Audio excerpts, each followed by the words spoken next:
नमस्कार। प्रादेशिक समाचार के साथ मैं नीलम कुमार। पहले मुख्य समाचार।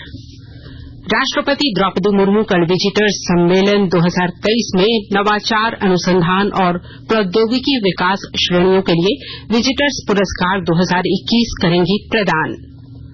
दूरस्थ शिक्षा के माध्यम से डिग्री लेने वाले फिजियोथेरेपिस्ट अब अस्पतालों में नहीं दे सकेंगे अपनी सेवा।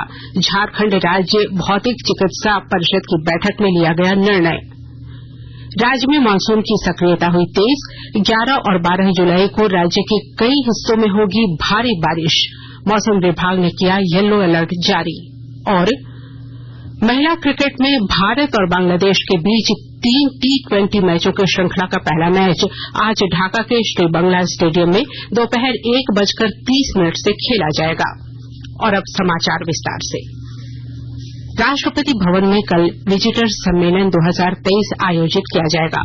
राष्ट्रपति द्रौपदी मुर्मू उच्च शिक्षा के 162 केंद्रीय संस्थानों की विजिटर हैं। कल राष्ट्रपति अपना उद्घाटन भाषण देंगे। वे नवाचार, अनुसंधान और प्रौद्योगिकी विकास श्रेणियों में विजिटर्स पुरस्कार 2021 भी प्रदान करेंगी। सम्मेलन को शिक्षा मंत्री धर्मेंद्र प्रधान भी संबोधित करेंगे।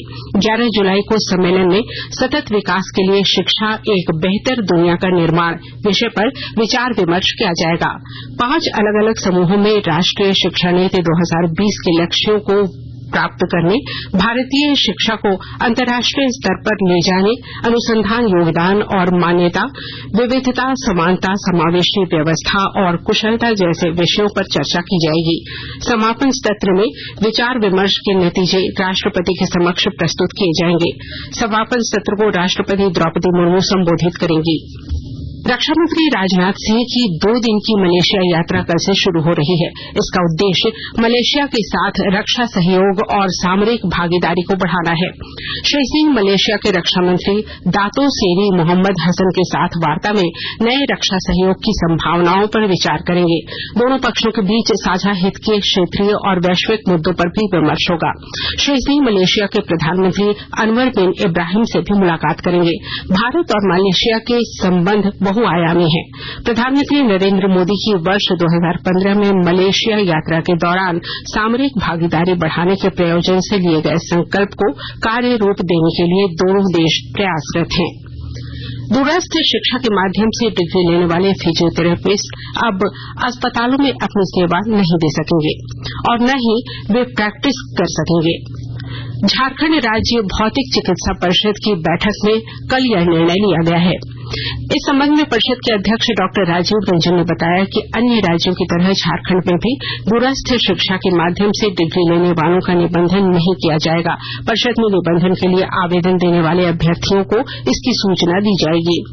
उन्होंने कहा कि इस तरह की डिग्री लेने वाले यदि बतौर फिजियोथेरेपिस्ट का कार्य करते पकड़े जाते हैं तो उनके खिलाफ कानूनी कार्रवाई की जाएगी। बैठक में यह भी निर्णय लिया गया है कि फिजियोथेरेपी में 3.5 वर्ष का डिप्लोमा उत्तीर्ण व्यक्ति जो वर्ष 2004 तक के सत्र में उत्तीर्ण हैं, उनका अनिवार्य रूप से परिषद में निबंधन किया जाएगा। पाकुड़ जिले में कल कांग्रेस प्रदेश महासचिव तनवीर आलम ने जिले के सभी प्रखंडों के कांग्रेस पार्टी सहित सभी प्रकोष्ठों के प्रखंड अध्यक्षों एवं पंचायत कमेटी के पदाधिकारियों के साथ बैठक की। बैठक में प्रदेश महासचिव ने आगामी लोकसभा एवं विधानसभा चुनाव में पार्टी की रणनीति पर विचार के लिए विस्तार से चर्चा की। प्रदेश महासचिव ने कार्यकर्ताओं को पंचायत स्तर पर संगठन को मजबूत बनाने, बूथ कमेटी को सशक्त करने और राज्य सरकार द्वारा चलाई जा रही कल्याणकारी योजनाओं का लाभ जरूरतमंदों को मुहैया कराने आदि निर्देश दिए। जामताड़ा जिला स्थापना समिति की बैठक कल उपायुक्त कार्यालय प्रकोष्ठ में संपन्न हुई।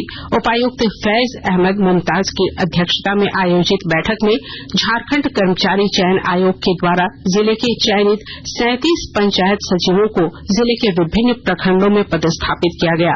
उपायुक्त ने नव पदस्थापित पंचायत सचिवों से निष्ठापूर्वक अपने कर्तव्यों का निर्वहन करने की अपील की।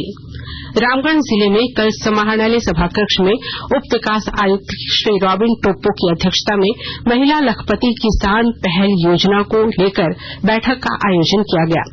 इसमें ग्रामीण विकास विभाग भारत सरकार द्वारा ट्रांसफॉर्म रूरल एरिया संस्था के सहयोग से महिला किसानों की आय प्रतिवर्ष औसतन 1 लाख रुपए या उससे अधिक रखने के उद्देश्य की जानकारी दी गई। इसके अलावा पीपीटी प्रेजेंटेशन के माध्यम से कृषि, पशुपालन, लघु उद्योग और सहायता समूहों सहित अन्य क्षेत्रों में कार्य कर रही महिलाओं को एक ही समय में सरकार की विभिन्न योजनाओं से जुड़कर अपनी आय में बढ़ोतरी करने संबंधी जानकारी दी गई।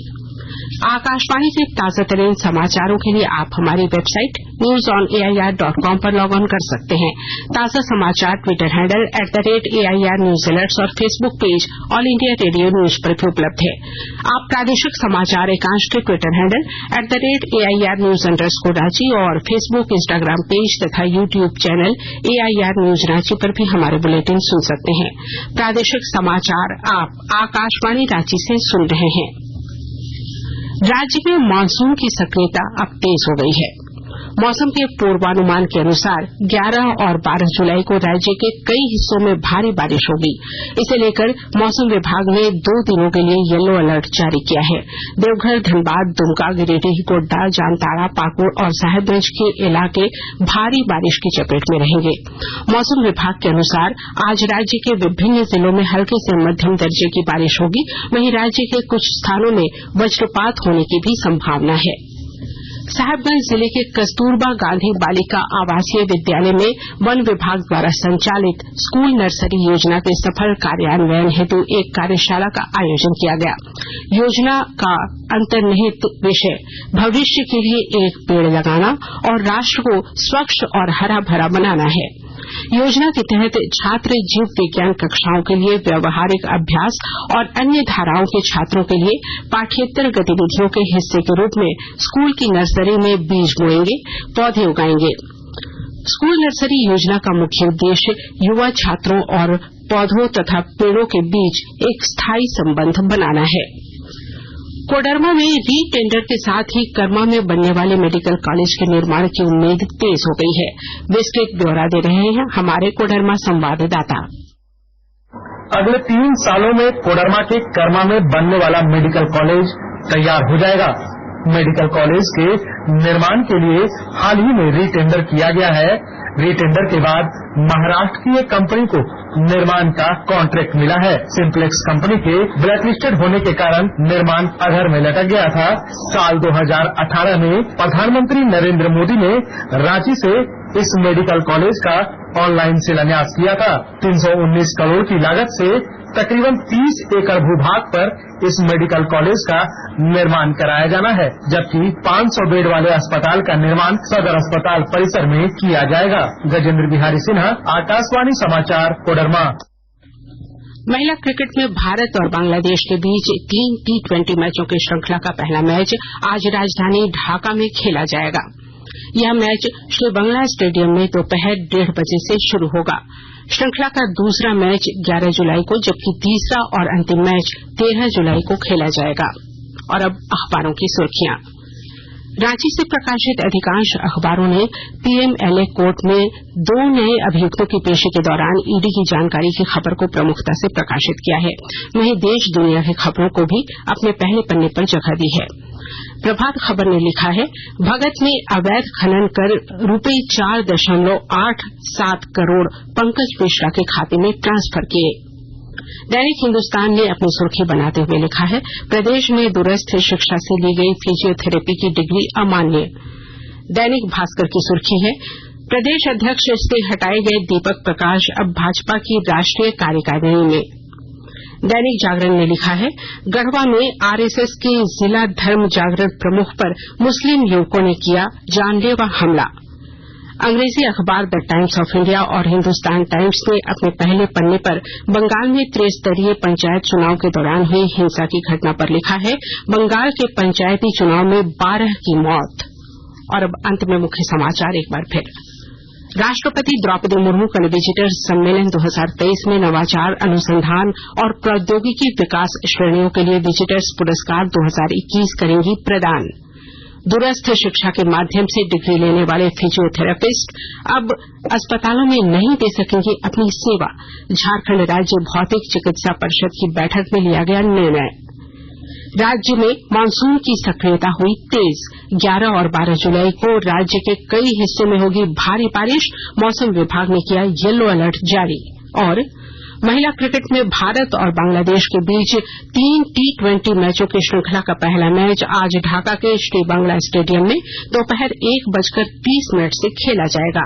इसके साथ ही आकाशवाणी रांची से प्रादेशिक समाचार का ये बुलेटिन समाप्त हुआ। नमस्कार।